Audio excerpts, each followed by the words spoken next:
আমরা সবাই একটা স্টার্ট আপ কোম্পানি নিকিটুনের জন্য কাজ করি। নিকিটুন? ওই যারা কার্টুন বানায়? হ্যাঁ। আপনারা কে আর এখানে কি করছেন? নিখিল স্যার আমাদের বস ছিলেন। উনি ইউএস এর একটা বড় কোম্পানির অফার পেয়েছিলেন, তাই স্যার নিজেই ইনফ্যাক্ট আমাদের সাথে সেলিব্রেট করবেন বলেই এই পার্টি রেখেছিলেন। আর দুদিন পরে তো ওনার ইউএসএ তেও যাওয়ার কথা ছিল, কিন্তু জানি না এসব কি করে হয়ে গেল।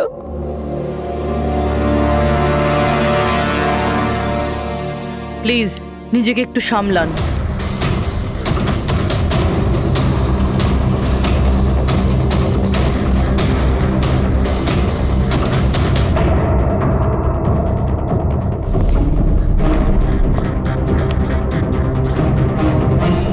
একটু অদ্ভুত লাগছে স্যার, এতগুলো আঘাত করা হয়েছে এর উপরে ও নড়েওনি, আর কোনো রক্ষা করার চেষ্টাও করেনি নিজেকে। হ্যাঁ ভাই, এটা তো অদ্ভুত ব্যাপার, কিন্তু এর থেকে আরো অদ্ভুত ব্যাপার আছে। তুমি এখানে কোনো গন্ধ পাচ্ছ না? কোনো অদ্ভুত গন্ধ? একটা অদ্ভুত স্মেল পাচ্ছি। এটা একটা বিশেষ ধরনের কেমিক্যাল। আর দেখো, এর যেই নাকের হাড়টা দেখছো, এটা খুব খারাপভাবে ভেঙে গেছে।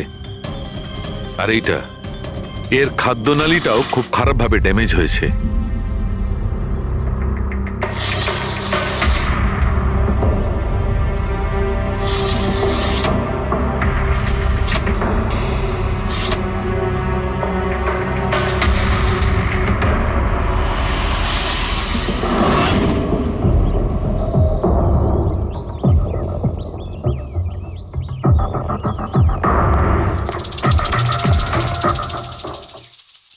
খুন পুরো প্ল্যান করেই করা হয়েছে। এই দেখো, এই ভ্যাক্সটা এই শাটারের লকে লাগিয়ে দেওয়া হয়েছে, যাতে এই লকটা ঠিকমতো বন্ধ না হয় আর খুনি খুব সহজেই ভেতরে আসতে পারে।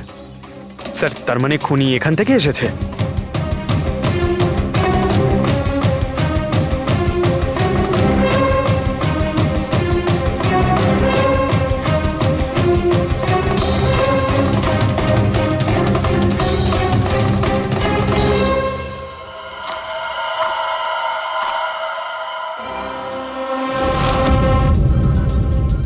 পঙ্কজ,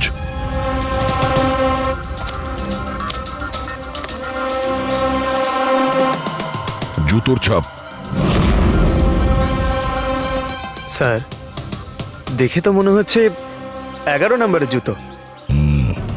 তুমি একটা কাজ করো, প্লাস্টার প্যারিস নিয়ে এসো আর জুতোর ছাপের একটা কাস্ট বানাও।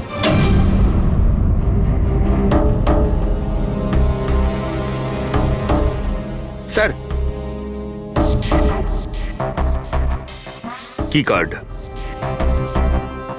রুমের কি কার্ড এখানে?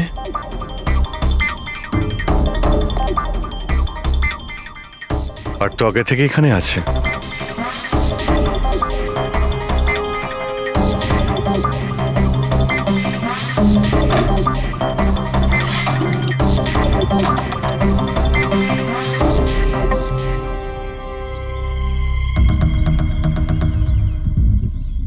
রবি, তুমি এই দরজার লক সিস্টেমটাকে চেক করাও। এইরকম দরজাতে যদি কেউ কার্ড সোয়াইপ করে ভিতরে ঢোকে, তাহলে লকের সফটওয়্যার ডেটাতে তার এন্ট্রি রেজিস্টার হয়। খোঁজ নিয়ে দেখো কাল রাত থেকে আজ পর্যন্ত কতজন এখানে এন্ট্রি নিয়েছে। স্যার, একটা কার্ড এখানে পড়ে রয়েছে, আর একটা কার্ড ওখানে লাগানো রয়েছে, দুটো কার্ড।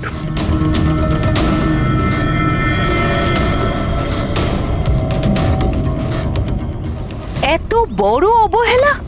তুমি কি কার্ডটা হারালে কি করে? তুমি কি জানো তোমার এই অবহেলার জন্য আমাদের হোটেলের কতটা রেপুটেশন নষ্ট হচ্ছে? ম্যাডাম, আমি মাস্টারকে সবসময় সামলেই রাখি। আর কালকে যখন আমি সব রুম পরিষ্কার করছিলাম, ওটা আমার সঙ্গেই ছিল, কিন্তু কালকে যখন কীর্তি ম্যাডামের রুম আমি ক্লিন করতে যাই, তারপর থেকে ওটা খুঁজেই পাচ্ছি না। জানি না কোথায় পড়ে গেছে। সেটা এই কার্ডটা নয় তো আবার? না না স্যার, এটা ওই মাস্টার কার্ড নয়।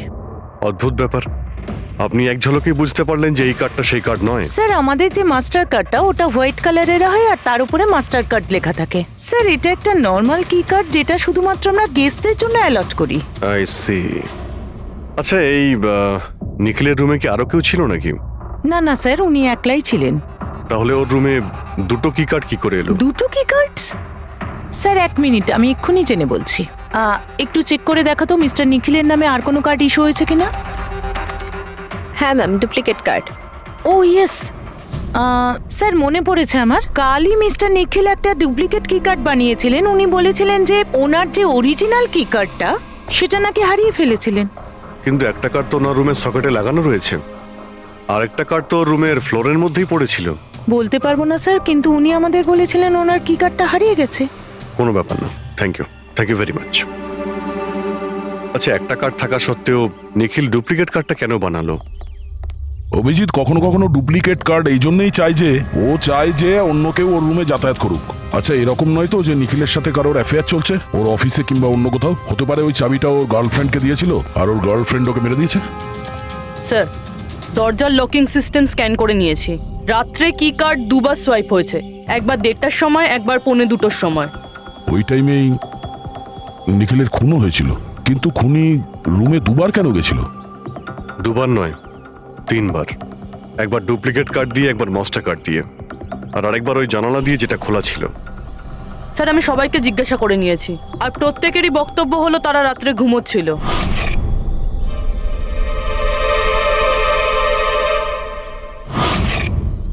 সবাই ঘুমিয়েছিল? তাহলে ওই 3জনকে যারা নিখিলের ঘরে ঢুকেছিল, আর তাদের মধ্যে খুনি কে? এর বুকের ওপর যে আঘাতের চিহ্ন আছে এর থেকে এটা পরিষ্কার বোঝা যাচ্ছে যে একে কোনো ধারালো ছুরি দিয়ে আঘাত করা হয়েছে। তাহলে আমাদের প্রথম মার্ডার ওয়েপেন হলো একটা খুব ধারালো ছুরি। তখন বলেছিলাম না যে এর নাকের হাড়টা ভেঙে গেছে আর এর এই খাদ্যনালীটাও ড্যামেজ হয়েছে। হ্যাঁ, এই সব কিছু থেকে বোঝা যাচ্ছে যে এমন কোনো জিনিস দিয়ে ওর মুখ চেপে ধরা হয়েছিল যাতে ওর দম বন্ধ হয়ে যায়। এক্স্যাক্টলি।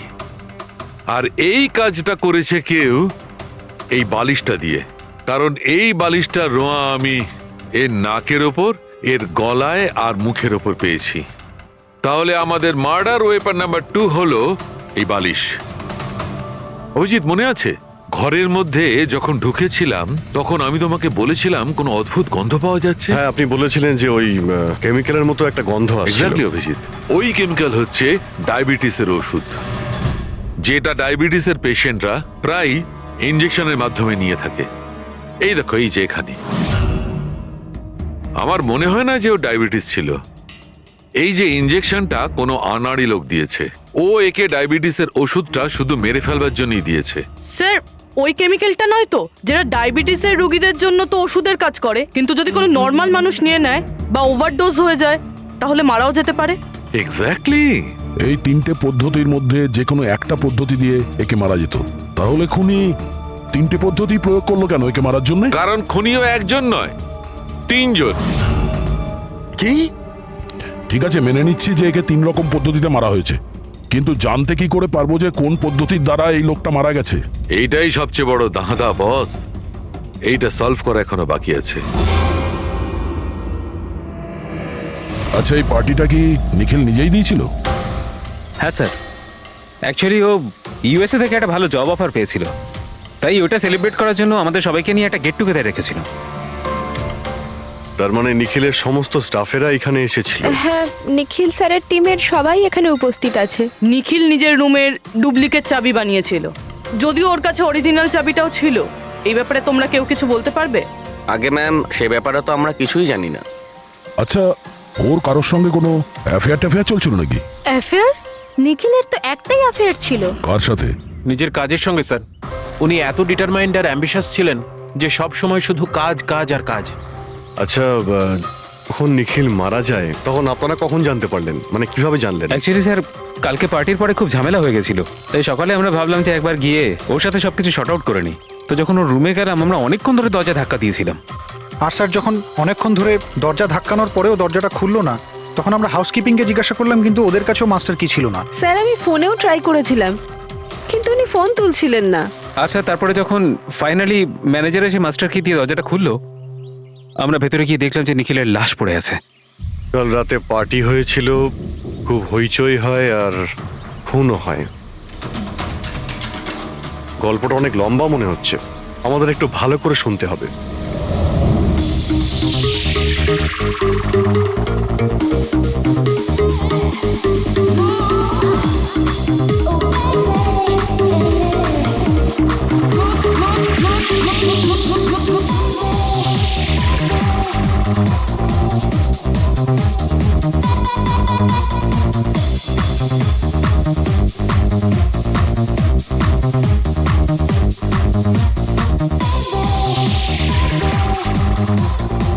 Hey, everyone,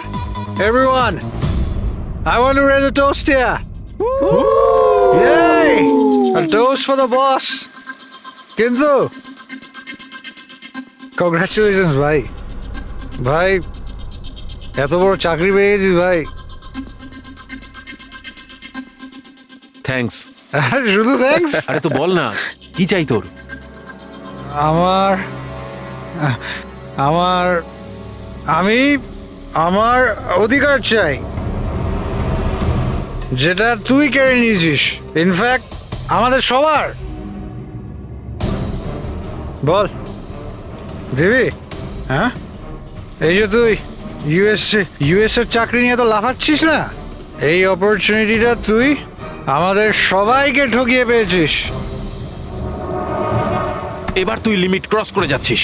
আচ্ছা, লিমিটও নয় নিখিল, তুই লিমিট ক্রস করেছিস, বুঝলি? কি বাজে কথা বলছিস তোরা?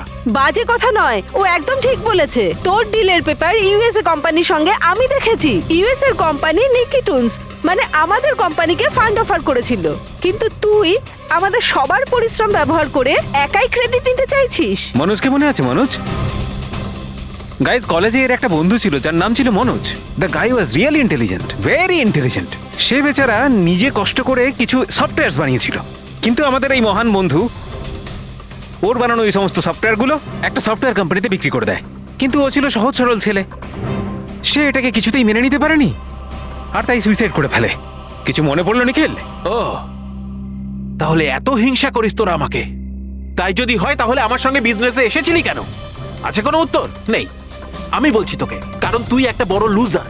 আর তুই শুধু একা নয়, তোরা সবাই এক একজন লুজার। পার্টি শেষ, যা এবার বাড়ি যা, গেট লস্ট। আরে আরে তোর পার্টিতে থাকতে গেছে, এই তোর আরে ফালতু কথা বলে চলে গেল। চল এখান থেকে। আরে পার্টি ভাই, নিজেকে একটু সামলাতে বসে করছিস দিয়েছে কি? নাকি? আপনারা সবাই ছিলেন কিভাবে আলাদা আলাদা রুমে? স্যার, সিনিয়র ম্যানেজমেন্টের 4 জন আলাদা আলাদা ঘরে ছিল। মানে আমি, জোসেফ, অরুণ আর ওদিকে নিখিল। বাকিরা 2 জন করে রুম শেয়ার করেছিল। স্যার, একটাতে জয়া আর প্রীতি, একটাতে সারদা আর কীর্তি, আর একটাতে অভয় আর ও। আপনারা আপনাদের রুমে যাওয়ার পরে আর বাইরে বের হননি? কিন্তু পার্টি তো অনেক তাড়াতাড়ি শেষ হয়ে গেছিল না? আর আপনারা ভালো ছেলের মতো সবাই নিজের রুমে গিয়ে শুয়ে পড়েছিলেন, হ্যাঁ?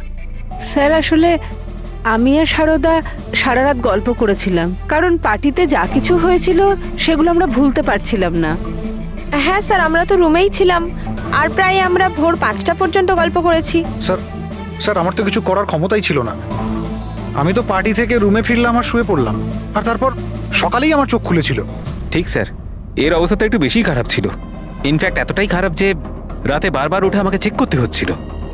স্যার, আমি তো তাড়াতাড়ি ঘুমিয়ে পড়েছিলাম, কিন্তু হ্যাঁ, ঋদ্ধি রাতে অনলাইন ছিল। হ্যাঁ স্যার, আমি আমার বয়ফ্রেন্ডের সাথে ভিডিও কলে কথা বলছিলাম। ও লন্ডনে থাকে, তাই আমাদের টাইম জোন আলাদা। আমরা প্রায় ভোর 4টে পর্যন্ত কথা বলি। আপনি চাইলে আমার কল লগ চেক করতে পারেন। আর জোসেফ কোথায়? জোসেফ? জোসেফ? ও তো আমার মনে হয় স্যার রাতের পার্টির পর থেকেই উধাও। কি বলতে চাইছো উধাও মানে? স্যার, রাতে পার্টিতে ও আমাদের সঙ্গেই ছিল। তারপর আমরা আমাদের রুমে চলে যাই, কিন্তু জানি না স্যার ও যেন কোথায় চলে গেছে। আর স্যার, যখন সকালে এইসব হচ্ছিল আমি ওকে ফোনও করেছিলাম, কিন্তু স্যার ওর ফোনটা ঢুকলো না। পরে যখন আমি রিসেপশনে গিয়ে এনকোয়ারি করি তখন জানতে পারি ও রাত্রেই হোটেল থেকে বেরিয়ে গেছে। একটা লোকের খুন হয় আর আরেকটা লোক উধাও, আর এই কথাটা আপনারা এখন আমাদের বলছেন? আপনারা যেতে পারেন, যান।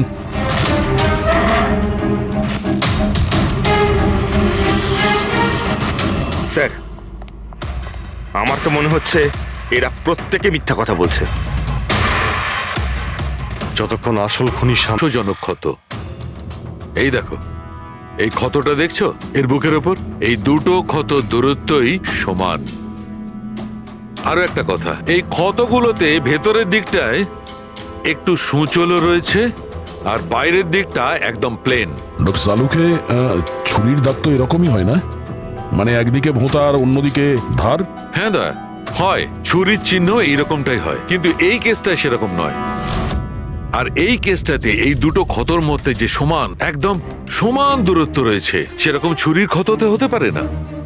তাই আমার মনে হয় এই ক্ষতটা কাঁচির, বুঝলে, কাঁচির, যাতে সুচলো দিকটা ভেতরের দিকে থাকে আর প্লেন দিকটা বাইরের দিকে থাকে। আর এই কাঁচিটাও খুব সাধারণ এলেবেলে কাঁচি নয়। স্যার, আমি কাঁচিটা বাইরে গার্ডেনের থেকে পেলাম।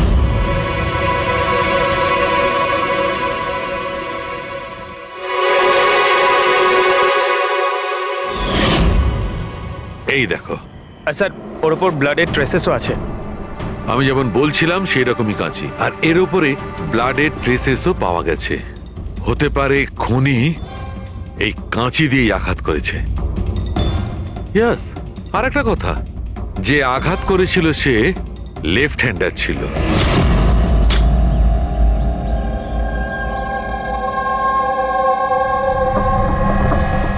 এই দেখো, যখন কোনো লোক বাঁ হাত দিয়ে আঘাত করে তখন ক্ষতটা ডান দিকে হয়, আর যদি ডান দিক থেকে আঘাত করা হয় তখন ক্ষতটা বাঁ দিকে হয়। যেহেতু এর ক্ষতটা ডান দিকে হয়েছে, তার মানে আমি নিশ্চিতভাবে বলতে পারি যে আঘাতটা করেছে সে একজন লেফটি, বাঁহাতি। আর একটা কথা, যেই আঘাতটা করুক না কেন সে একজন পুরুষ, কারণ এতবার, এত গভীর ক্ষত, প্রায় 7 ইঞ্চি গভীর ক্ষত, তার জন্য তো খুব শক্তি দরকার। তার মানে খুনি লেফট হ্যান্ডেড, খুব শক্তিশালী লোক। আর তার জুতোর সাইজ 11। চলো, প্রথম খুনির ব্যাপারে কিছু তো জানতে পারা গেল।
স্যার, দুজন, অরুণ আর অভয়, বাঁহাতি। অরুণ সিঙ্গেল রুমে ছিল আর অভয় সমীরের সাথে রুম শেয়ার করেছিল। সমীরের সাথে, যার কোনো জ্ঞানই ছিল না। তার মানে হলো অভয় যদি নিখিলের রুমে গিয়ে খুন করে তাহলে সমীর কিছু জানতেই পারবে না। আর স্যার, অরুণ, ও তো একা ছিল। এই দুজনেরই পোটেনশিয়াল সাসপেক্ট। আচ্ছা, ওদের জুতোর মাপটা চেক করেছো? হ্যাঁ স্যার, চেক করেছি। দুজনের মধ্যে কেউই 11 নম্বরের জুতো পরে না। অরুণ 13 নম্বরের জুতো পরে আর অভয় 8। আর যে 11 নম্বরের জুতোর চিহ্ন পাওয়া গিয়েছিল সেটা কারোর সঙ্গে ম্যাচ করেছে? হ্যাঁ স্যার, ম্যাচ হয়েছে। ধীরজ। ধীরজ? ধীরজও সিঙ্গেল রুমেই ছিল, কিন্তু স্যার ওর লেফট হ্যান্ডেড নয়, রাইট হ্যান্ডেড। আচ্ছা, এরকম না তো যে ডক্টর সালুকের কোনো ভুল হয়েছে? মানে আমি বলতে চাইছি খুনি বাঁহাতি নয়। ডক্টর সালুকের সঙ্গে কথা বলার আগে এই ধীরজের সঙ্গে কথা বলি। স্যার, আপনাদের কোথাও একটা ভুল হচ্ছে স্যার। আমি সত্যি ওকে খুন করিনি স্যার। ক্রাইম সিনে আমরা তোমার জুতোর ছাপ পেয়েছি। স্যার, এটাও তো হতে পারে যে অন্য কেউ আমার জুতোটা পরে নিয়েছিল। আসলে আমি জুতোটা রুমের বাইরে রেখেছিলাম পলিশ করার জন্য। কিন্তু তুমি রুমের মধ্যে একা ছিলে, আর তোমার কাছে তার কোনো পোক্ত প্রমাণও নেই। স্যার, ওই সারদা। সারদা? সারদা কি? স্যার, অ্যাকচুয়ালি ওর আর আমার অ্যাফেয়ার চলছে, কিন্তু কথাটা আমরা এখনই কাউকে জানাতে চাইনি। কিন্তু স্যার, সারদা আমার সঙ্গে আমার রুমেই ছিল। কিন্তু সারদা তো বললো যে ও নিজের ঘরে ছিল কীর্তির সাথে। স্যার, সে তো বাঁচার জন্য ও মিথ্যে বলেছিল। আসলে কীর্তি একমাত্র আছে যে আমাদের সম্পর্কের কথা জানে। ইনফ্যাক্ট কীর্তি আমাদের এনকারেজ করেছিল। ধীরাজ সত্যি বলছে, আমি ওর সাথে ওর রুমেই ছিলাম। স্যার, ওর কথাই যদি ঠিক হয় আর সত্যিই কেউ হয়তো ওর জুতো পরে খুনটা করেছে। হতে পারে। এই ঘাস আর মাটি জুতোর মধ্যে গেল কি করে? এমন কিছু আছে যা আমরা এড়িয়ে যাচ্ছি।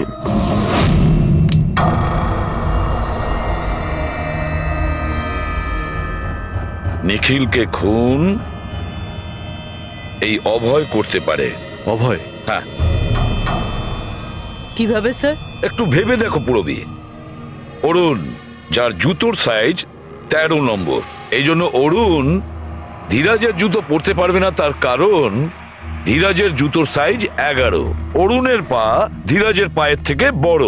কিন্তু অভয়, যার জুতোর সাইজ 8 নম্বর, মানে যার পা ছোট, সে ধীরাজের জুতো পরতে পারে।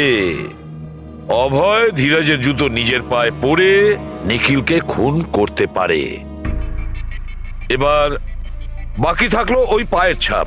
যখন কোনো ছোট পায়ের লোক কোনো বড় পায়ের লোকের জুতো পরে হাঁটে, তখন নিজের শরীরের ব্যালেন্স বজায় রাখার জন্য সে নিজের বডির ভারসাম্য রক্ষা করতে জুতোর সামনের দিকে ভর দেয়, আর এই জন্য ছাপটাও সেরকম হয়। বুঝেছো? তা তোমার জুতোটা একবার পুরবিকে দাও, হেঁটে দেখাও।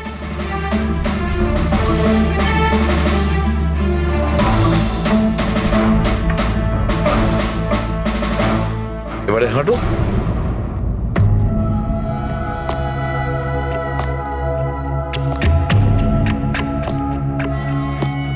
হ্যাঁ স্যার, ব্যালেন্স করার জন্য আমাকে প্রেশারটা সামনে দিতে হচ্ছে। হ্যাঁ, সেই জন্যই আমরা ওখানে যে জুতোর চিহ্ন পেয়েছিলাম সেটা সামনের দিকটায় বসেছিল। মানে 3টে খুনির মধ্যে একটা খুনি হলো অভয়। তার মানে প্রথমে অভয় নিখিলের জানলার লক আটকে দেয়, আর যখন সমীর নেশায় চুর হয়ে ঘুমিয়ে পড়ে,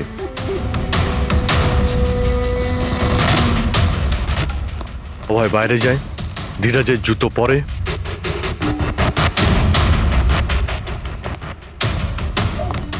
বাগান থেকে কাঁচি নেয়, নিখিলের রুমে যায় আর ওকে খুন করে।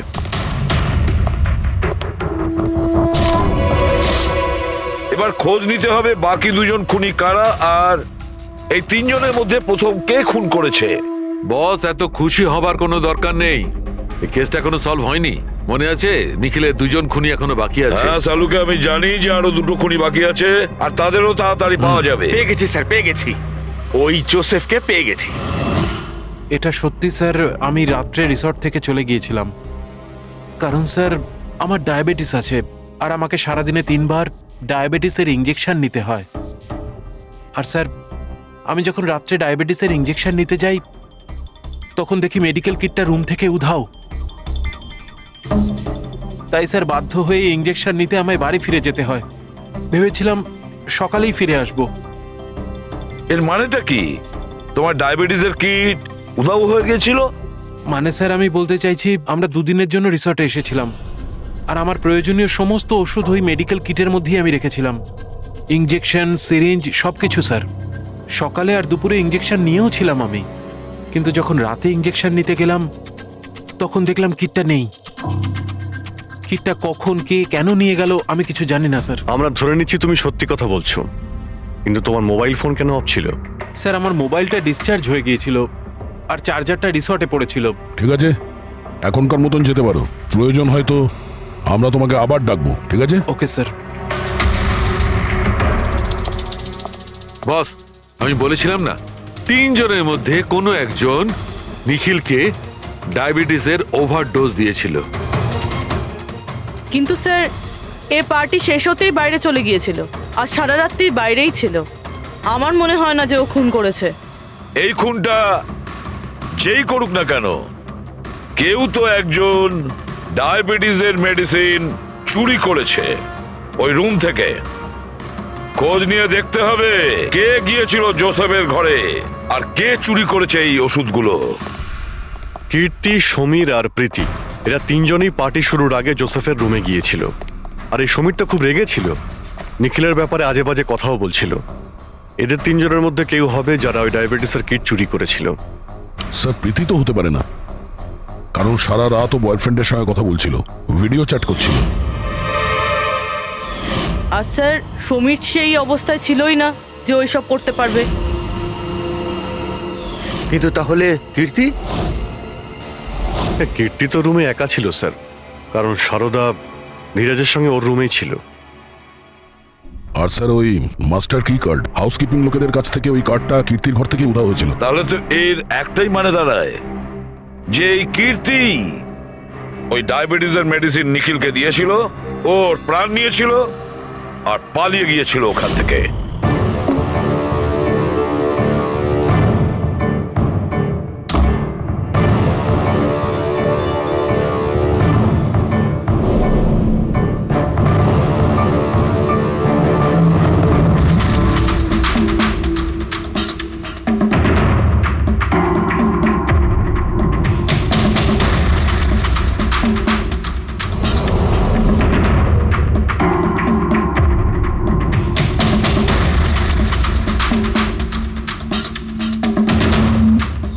স্যার দুজনকে তো পেয়ে গেলাম, এবার তৃতীয় খুনি নিশ্চয়ই সেই যার সাথে নিখিলের চক্কর, মানে বলতে চাইছি যে যাকে নিখিল ওই ডুপ্লিকেট কি কার্ডটা দিয়েছিল। তৃতীয় খুনি ওই যে বালিশ দিয়ে নিখিলের শ্বাসরোধ করেছে, যাতে ওর নাক আর শ্বাসনালী ভেঙে যায়। কিন্তু স্যার এ কে? আমি বলছি ওই তৃতীয় জন কে ছিল। খুনি ওই যে বালিশ দিয়ে নিখিলের শ্বাসরোধ করেছে, যাতে ওর নাক আর শ্বাসনালী ভেঙে যায়। কিন্তু স্যার এ কে? আমি বলছি ওই তৃতীয় জন কে ছিল। খুনে যে বালিশটা ব্যবহার করা হয়েছিল সেটাকে আমি খুব ভালো করে চেক করেছি। আর এমনিতে তো কাপড়ের ওপর থেকে হাতের ছাপ সংগ্রহ করাটা খুব কঠিন ব্যাপার, প্রায় অসম্ভব ব্যাপার। কিন্তু এখন ইদানিং বিদেশে একটা নতুন টেকনিক ব্যবহার করা হয়ে থাকে, যার কারণে এটা সম্ভব হচ্ছে। এতে স্বর্ণচুর ব্যবহার করে সব ফালতু কথা আমাকে শুনিও না, শুধু এটা বলো যে বালিশের ওপর থেকে ফিঙ্গারপ্রিন্ট পেয়েছো। আমি চেষ্টা করেছিলাম কিন্তু পাইনি। তাহলে এসব গল্প কেন শোনাচ্ছ যখন তুমি কিছুই পাওনি? এটা কে বললো যে আমি কিছু পাইনি? তুমি তো এক্ষুনি বললে। না না, আমি বলেছি ফিঙ্গারপ্রিন্ট পাইনি। আরে এ তো বস, ফিঙ্গারপ্রিন্ট না পাওয়া সত্ত্বেও ওই বালিশ থেকে আমি অনেক কিছু পেয়েছি। এক তো ওই বালিশের ওপর থেকে কারোর হাতের চামড়ার ছোট ছোট টুকরো পেয়েছি, ওটাকে আমি ডিএনএ টেস্টে পাঠিয়েছি। আর ওই বালিশটাকে আমি যখন আরো ভালো করে চেক করলাম তখন আমি ওর ওপর থেকে পেলাম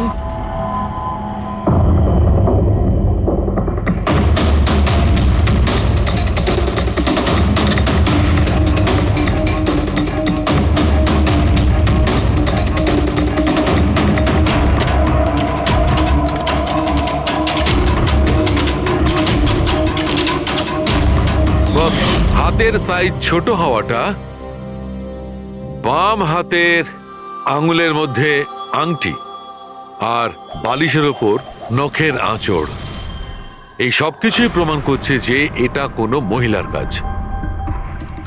দেখলেন স্যার, আমি বলেছিলাম কিনা নিখিলের নিশ্চয়ই কোনো মহিলার সাথে চক্কর ছিল। কিন্তু কে কে হতে পারে? এরা ওই হাতের ছাপের সঙ্গে ওদের হাতের ছাপ ম্যাচ করিয়ে দেখুক না। না সালুকে, তাতে কোনো লাভ নেই, এতে কিচ্ছু হবে না। কেন? এবার দেখো, এই ধীরজ সারদার সঙ্গে নিজের রুমে ছিল, জোসেফ ও তো রিসোর্টে ছিলই না, কীর্তি, এই কীর্তি ডায়াবেটিসের ওষুধ দিয়ে নিখিলকে মেরে ফেলে, অভয়, এই অভয় নিখিলকে কাঁচি দিয়ে মেরে ফেলে, কাঁচি দিয়ে। জয়া তো ঘুমিয়েছিল রিসর্টে নিজের রুমে, প্রীতি সারা রাত ভিডিও কলিং এ এনগেজ ছিল, সমীর তো ড্রিঙ্ক করে বেহুশ ছিল। তাহলে এদের মধ্যে বাকি থাকলো অরুণ, যার কাছে কোনো প্রমাণ নেই। ও বলেছে ও একাই নাকি রুমে ছিল। অরুণ? কিন্তু বস, খুনি তো কোনো মহিলা। সেই জন্যই তো সালুকে এদের মধ্যে কারোর হ্যান্ডপ্রিন্ট ম্যাচ করবে না, এদের মধ্যে কারোর হ্যান্ডপ্রিন্ট ম্যাচ করবে না, কারণ খুনি এদের মধ্যে কেউই নয়, এদের মধ্যে কেউই না, অন্য কেউ।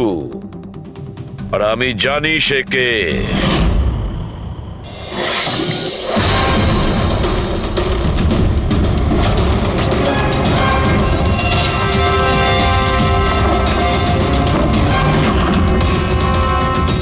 আপনি ঠিক বলেছিলেন স্যার, এটা সেই নিখিলের জন্য ওর যে বন্ধু মনোজ আত্মহত্যা করেছিল তার গার্লফ্রেন্ড। মনোজের গার্লফ্রেন্ড? কিন্তু নিখিল সেই মেয়েটাকে কি কার্ড দিতে যাবে কেন? দেয়নি, ওই কি কার্ডও নিজেই বানিয়েছিল। নিখিলের রুমের কি কার্ড তো কখনো চুরিই হয়নি, আর না কখনো সে ছায়াকে বলেছিল যে তার রুমের ডুপ্লিকেট কি কার্ড বানিয়ে দিতে। ওই ডুপ্লিকেট কি কার্ড তো ছায়া বানিয়েছিল, সেটাও নিজে নিজে। তারপরে নিখিলের রুমে যায় আর নিখিলকে খুন করে দেয়। নিজের প্রেমিক মনোজের মৃত্যুর প্রতিশোধ নেয়, ও প্রতিশোধ নেয়। বলুন স্যার, আবার আমাদেরকে ডাকলেন কেন? আগে হ্যাঁ, আপনাদের আমরা এই কারণে ডেকেছি, কারণ খুনিকে আমরা জানতে পেরেছি। আপনারা জেনে গেছেন স্যার? কে সে? আপনার জানার খুব তাড়া দেখছি। স্যার সে তো আমি এমনি জিজ্ঞেস আচ্ছা। করছি। মিস্টার অভয়, তোমার কি মনে হয় কে খুন করেছে? স্যার, এটা আমি কি করে বলতে পারবো? এটা তো আপনাদের জানার কথা। আমরা তো জানি, আপনারাও কিছু আন্দাজ করুন। মিস ছায়া, আপনার কিছু আন্দাজ আছে? সেটা আমি কি করে বলতে পারি? দেখুন প্লিজ আপনারা তাড়াতাড়ি করুন, আমায় যেতে হবে, জরুরি কাজ আছে। আরে হ্যাঁ, আপনার তো তাড়া রয়েছে। যেমন খুনের রাতে ছিল, নিখিলকে বালিশ দিয়ে খুন করার পরে তাড়াহুড়ো করে ওখান থেকে বেরোনোর সময় আপনি এই ডুপ্লিকেট কার্ডকে ওখানে ভুলে আসেন। মনে পড়ছে কি আপনার? এসব কি বলছেন কি? আমি কেন ওকে খুন করব? আমি তো ওকে চিনি না। অফকোর্স আপনি ওকে চেনেন। আপনারই বয়ফ্রেন্ড কয়েক বছর আগে এই নিখিলের জন্য আত্মহত্যা করেছিল না? তারই প্রতিশোধ নিচ্ছেন তো আপনি? তার মানে আপনারা বলছেন মনোজ ওর বয়ফ্রেন্ড ছিল? গাইজ, কলেজে এর একটা বন্ধু ছিল যার নাম ছিল Manoj. The guy was really intelligent, very intelligent. সে বেচারা নিজে কষ্ট করে কিছু সফটওয়্যার বানিয়েছিল, কিন্তু আমাদের এই মহান বন্ধু ওর বানানো ওই সমস্ত সফটওয়্যারগুলো একটা সফটওয়্যার কোম্পানিতে বিক্রি করে দেয়। সে এটাকে কিছুতেই মেনে নিতে পারেনি, আর তাই সুইসাইড করে ফেলে। তার মানে নিখিলকে খুন ও করেছে? তিনজন নিখিলকে মেরেছে, তিনজন, আর তারা তোমাদের মধ্যেই আছে। এটা কি বলছেন স্যার আপনি? এটাই যেটা আপনি শুনলেন। জিজ্ঞাসা করুন মিস্টার অভয় মৃস্কিতিকে। কি অভয়, আমরা তো প্রমাণ পেয়ে গেছি। এখন তোমরা নিজেদের দোষ নিজেরা স্বীকার করবে নাকি পুরো ঘটনাটা আমাদের থেকেই শুনবে? বলছি স্যার, এই নিখিল আমাদের সবাইকে ঠকিয়েছিল স্যার, আর সেই কথাটা আমি কিছুতেই ভুলতে পারছিলাম না স্যার। আর শুধু সেই রাগের কারণে আমি ওকে খুন করে ফেলেছিলাম স্যার। ও যে ইউএস এর অপরচুনিটি পেয়েছিল তাতে আমাদের সবার পরিশ্রম ছিল, আর ও আমাদের সবাইকে বাদ দিয়ে একাই ক্রেডিট নিতে চাইছিল। আমি এটা সহ্য করতে পারিনি, আর আমি জোসেফের ডায়াবেটিসের ইনজেকশন দিয়ে ওকে মেরে ফেলি। যাক, ভালো হয়েছে তোমরা সবাই নিজেদের অপরাধ স্বীকার করেছো। এদেরকে অ্যারেস্ট করো। কিন্তু স্যার আপনারা এইভাবে আমাদের অ্যারেস্ট করতে পারেন না। তোমার মাথা ঠিক আছে তো?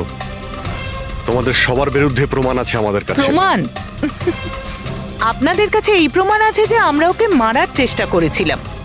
এবার তিনটে আলাদা আলাদা লোক আলাদা আলাদা ভাবে মারার চেষ্টা করেছে, তাহলে তিনজন তো খুনি হতে পারে না।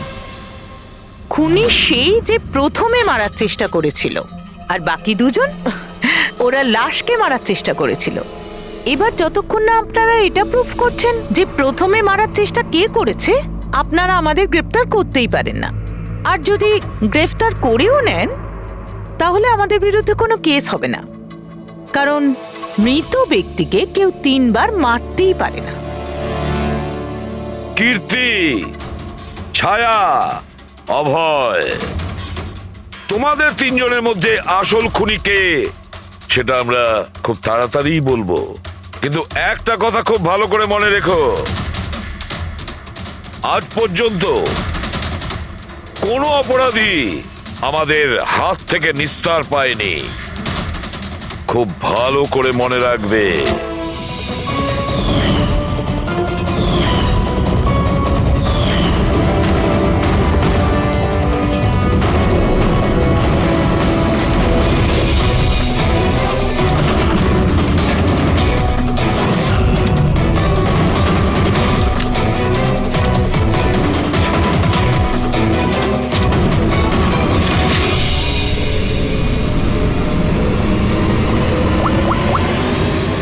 বস, নিখিলের ওপর তিনজন আলাদা আলাদা লোক 3 রকম ভাবে আঘাত করেছিল। সবার আগে আপনার কথা ধরা যাক, কীর্তি, রাইট? আপনি নিখিলকে ডায়াবেটিসের ওষুধের ওভারডোজ দিয়েছিলেন, ইনজেক্ট করেছিলেন। সাধারণত যখন আমরা কাউকে ওষুধ দিই বা বিষও দিই, তখন সেটা মানুষের দেহে ছড়িয়ে পড়ে তার রক্ত প্রবাহের মাধ্যমে। ওষুধ বা বিষ প্রথমে হার্টে পৌঁছায়, তারপর হার্ট সেটাকে পাম্প করে পুরো শরীরে ছড়িয়ে দেয়। কিন্তু এই ওষুধটা যেটা আপনি নিখিলকে দিয়েছিলেন, সেটা ওর পুরো শরীরে ছড়ায়নি, বরং কিছুটা ওষুধ তো বাইরেই বেরিয়ে এসেছিল। কেন? কারণ ওর হার্ট কাজই করছিল না, হার্ট পাম্পই করছিল না, সেই জন্যে ওটা ওষুধটাকে পাম্পই করেনি। মানে যখন আপনি নিখিলকে ওষুধটা দিয়েছিলেন, ততক্ষণে নিখিল মারা গেছে। এবার আপনি, আপনার নাম কি? অভয়। অভয়। অভয় একটা বড় কাঁচি দিয়ে খুব জোরে ওর বুকে আঘাত করেছিল, রাইট? এরকম অবস্থায় কোনো লোক কোনো ধারালো অস্ত্র দিয়ে যদি কারোর বুকের উপর আঘাত করে, তাহলে কি হবে? তখন রক্তের ফোয়ারা ছুটবে। কিন্তু নিখিলের কেসে এমনটা হয়নি। কয়েক ফোঁটা রক্ত বেরিয়েছিল, আর সেটাও গড়িয়ে গড়িয়ে ওর শরীরের বাইরে আসছিল। কেন? এগেইন, ওর হার্ট রক্তকে পাম্পই করছিল না। এই জন্য করছিল না যে হার্ট তখন কাজই করছিল না। মানে এটা পরিষ্কার, আপনি যখন ওকে কাঁচি দিয়ে আঘাত করেছিলেন, ততক্ষণে নিখিল মারা গেছিল। তার মানে এটাই, নিখিলকে সবার আগে যে মারতে এসেছিল অভয় তুমি ছিলে না।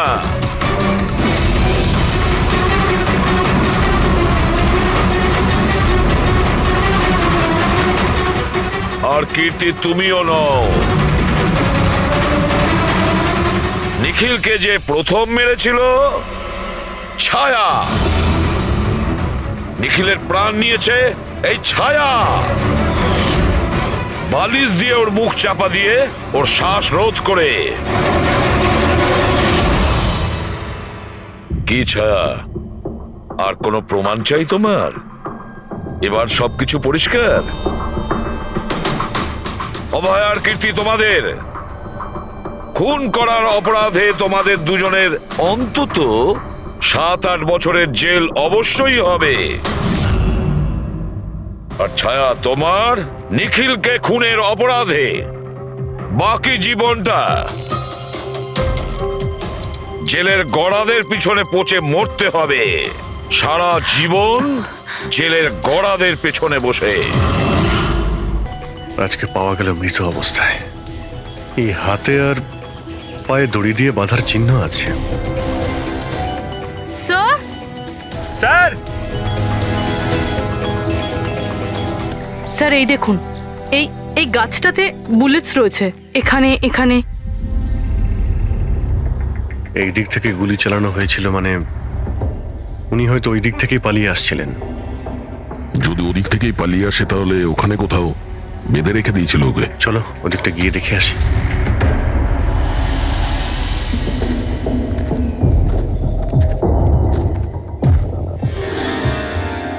অভিজিৎ, এই দেখো,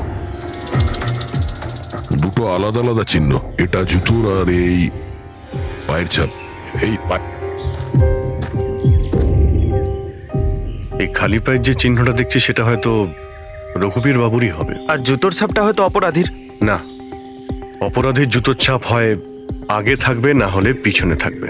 এই দুটো চিহ্ন একসঙ্গে রয়েছে। এর মানে হলো রঘুবীর বাবুর সঙ্গে অন্য কেউ ছিল, যাকে আই গ্যাং বন্দি করে রেখেছিল। হ্যাঁ, রঘুবীর বাবু আর এই দ্বিতীয় লোকটা একসাথে এখান থেকে পালিয়ে যাচ্ছিল।